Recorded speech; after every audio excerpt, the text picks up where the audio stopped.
The lottery. It's a symbol of pure random luck, a lightning strike of chance that can change a life in an instant. We trust that it's fair. But what if it's not? What if the very people in charge of protecting the system are the ones rigging the game? In December of 2010, a single lottery ticket sold in Des Moines, Iowa, hit a jackpot advertised at $16.5 million. For almost a full year, nobody came forward. The clock was ticking, and with just hours to spare, a mysterious claim was filed by a lawyer representing an anonymous trust. The claim was cagey, and when investigators started asking questions, they didn't just find a suspicious winner. They stumbled upon a conspiracy that stretched back years, crossing multiple states. They uncovered a plot so deep it threatened to bring down the entire American lottery industry.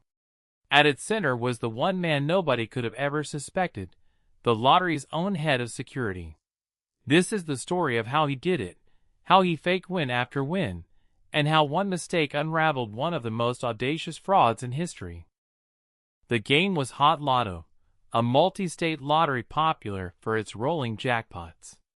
By the end of December 2010, the prize had swelled to an advertised $16.5 million. On December 29th, the numbers were drawn. The next day, the Iowa Lottery announced that a single winning ticket had been sold at a Quick Trip convenience store in Des Moines. Everyone waited. Who was the mystery winner? Days turned into weeks, and weeks into months. The silence was unusual. While small prizes sometimes go unclaimed, a jackpot this big almost never does. The rules are strict. You have 1 year to claim your prize. If the winner didn't show up with the ticket by 4 p.m. on December 29, 2011, the money would be forfeited forever. The Iowa Lottery did everything it could to find the winner, issuing press releases and holding news conferences. The media ran countdowns, speculating on the ticket's fate. Was it lost? Thrown away by mistake? Or had the winner tragically passed away, never knowing their luck? These were the kinds of human errors that made sense. But as the deadline loomed, a stranger possibility emerged. The lottery headquarters started getting probing phone calls, not from an excited winner, but from lawyers asking careful questions about the claiming process. The tone wasn't celebratory, it was tactical. Something felt off. Lottery officials, whose job is to ensure the integrity of the game, felt a growing unease. They were about to meet not a forgetful winner, but a carefully constructed lie. With less than 2 hours to spare before the deadline, a lawyer from Quebec named Philip Johnston arrived at the Iowa Lottery headquarters. He didn't claim to be the winner. Instead, he presented the winning ticket on behalf of a client, an anonymous trust. The ticket was real. It had the right numbers and the correct serial number. But when lottery officials asked the most important question, who actually bought the ticket, Johnston was evasive. The winner, he said, wished to remain anonymous. This was a huge red flag. Iowa law is crystal clear. A lottery winner's identity is public record. It's a rule designed for transparency, to prove to the public that real people are winning and to prevent fraud. Johnston claimed his client was ill and wanted to avoid publicity. He wanted the prize paid to an entity called Hexam Investments, a newly formed trust based in Belize. To the seasoned officials at the Iowa Lottery, this was a textbook way to hide money. A Belize-based trust screamed, "Shell Company!" Officials, led by Iowa Lottery CEO Terry Rich, stood their ground. They explained they would not pay out a jackpot with a cash value of $14.3 million to a ghost. They needed a name. Johnston refused to budge. A tense standoff followed. The lottery's legal team insisted they had to verify that the person claiming the prize was legally allowed to win. For example, lottery employees are forbidden from playing. The whole situation was bizarre. Someone was about to get a life-changing fortune, Yet they seemed more concerned with hiding their identity than collecting the money. The question for investigators wasn't just, "Who won?" anymore. It was, "What are they trying to hide?" The fight over the jackpot stretched into January 2012. The Iowa lottery was stuck. They had a valid ticket, but the person who bought it was a ghost, hidden behind layers of lawyers. When it became clear the lottery wouldn't budge on its "no name, no money" rule, Johnston and his client did something completely baffling. On January 26th, Johnston sent a letter officially withdrawing the claim. They were walking away from millions of dollars. This was the moment suspicion turned into a full-blown criminal investigation. No rational person gives up a fortune just for privacy. The only logical conclusion was that the ticket holder was someone legally barred from winning. The Iowa Attorney General's office and the Division of Criminal Investigation, DCI, were now formally involved, and their goal was to pierce the veil of anonymity. They started with a lawyer, Philip Johnston, but he was a dead end, claiming he was hired by other attorneys in a chain of representation designed to be impenetrable. The Belizean Trust was another dead end, protected by the country's strict financial privacy laws. Investigators were being stonewalled. The jackpot money, now officially unclaimed, was returned to the participating states. But for the DCI, the case was far from over. They had one last card to play: security cameras. Painstakingly, they scoured the footage from the Quick Trip on the day the ticket was purchased. And they found him. The video was grainy, but it showed a heavy-set man in a dark, hooded sweatshirt walk up to the counter. He buys 2 hot dogs and a lottery ticket.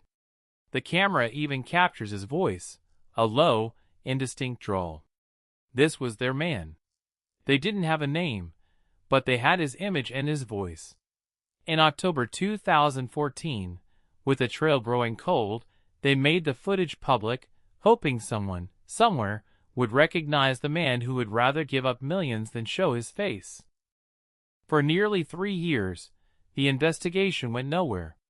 The video of the hooded man was all over the news, but no credible leads came in. The ghost in the Quick Trip remained a ghost. To the public, it was a fading local mystery. To the investigators at the Iowa DCI, it was an obsession. They were certain a crime had been committed. Walking away from that much money was proof, but they were stuck. Assistant Attorney General Rob Sand refused to let the case die. He and the DCI agents re-examined every piece of evidence. They listened to the audio from the surveillance tape again and again, noting the man's faint, low-pitched drawl. They sent the video to other state lotteries, asking if anyone recognized him. Still nothing. It felt like the perfect crime. Then, the break came from a completely unexpected place. Far away in Texas, an entirely separate lottery fraud case was unfolding. A man named Robert Rhodes had been caught trying to claim a rigged prize. Facing serious prison time, Rhodes started talking. To save himself, he offered up a bigger target. He mentioned a friend, a man with an uncanny knack for winning lotteries. This friend, Rhodes hinted, was involved in other suspicious wins, including an unclaimed jackpot in Iowa. The name he gave was Eddie Tipton. When Iowa investigators heard the name, they ran it through their system. They discovered that colleagues of Eddie Tipton at the Multi-State Lottery Association had seen the surveillance video years earlier and joked that the man in the hoodie looked and sounded just like him. At the time, they had dismissed it. It was impossible. Eddie Tipton was one of them. The name Robert Rhodes gave them sent shockwaves through the DCI office. Eddie Tipton. They knew that name. Tipton was the Information Security Director for the Multi-State Lottery Association, or MUSL. This was the organization that ran games like Hot Lotto for dozens of states.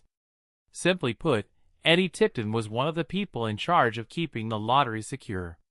He wrote code for the very machines that were supposed to generate random, unpredictable numbers. The idea seemed absurd. The man tasked with preventing fraud couldn't be the one committing it. And yet, the pieces started to fit. Investigators pulled Tipton's employee file. The resemblance to the man in the hoodie was strong. They listened to his voice from company videos and compared it to the drawl on the quick-trip tape. It was a match. Armed with this, investigators went back to Robert Rhodes. Rhodes, a Texas businessman, had been Tipton's best friend. Now, he confessed everything. He laid out a scheme that had been going on for years. Eddie, the security expert, had found a way to predict the winning numbers.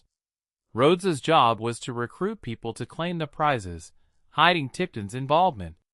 He confirmed the unclaimed Iowa Hot Lotto jackpot was one of their operations. The confession was the breakthrough they had worked on for 4 agonizing years. The ghost from the Quick Trip video finally had a name. He wasn't just an outsider who got lucky. He was the ultimate insider. He was the fox who had been guarding the henhouse. The investigation now shifted from, "Who did it?" to, "How did he do it?" How did one man manage to defeat a system believed to be foolproof? To his colleagues, Eddie Tipton was a quiet, nerdy, and brilliant IT guy. He'd worked his way up to become the head of information security at Impossible. His job was to find and fix vulnerabilities to ensure every drawing was truly random. It was a position of immense trust, giving him privileged access to the most sensitive part of the lottery, the random number generator (RNG) computers. These computers were the heart of the lottery, housed in a glass-walled, locked room under 24/7 surveillance. The machines were air-gapped, meaning they weren't connected to the internet or any other network. To even enter the room required 2 people to be present. The system was designed to be a fortress. Eddie Tipton was one of the few people holding the keys. But Tipton felt underpaid and underappreciated. So, he decided to use his skills to give himself a raise. He began looking for a flaw in the system he helped build. He found one. The security was focused on stopping outside attacks. It wasn't designed to stop a threat from within, from someone who was authorized to be in that locked room, working on those secure machines.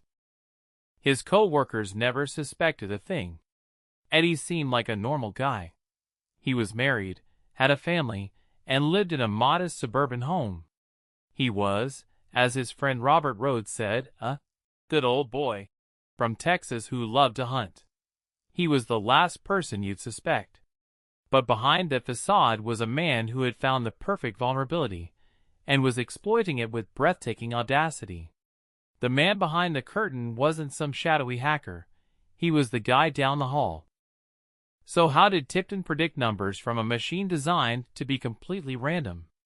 Forensic investigators tore apart the RNG's programming and found a tiny, malicious piece of software, a rootkit that Tipton himself had written and installed.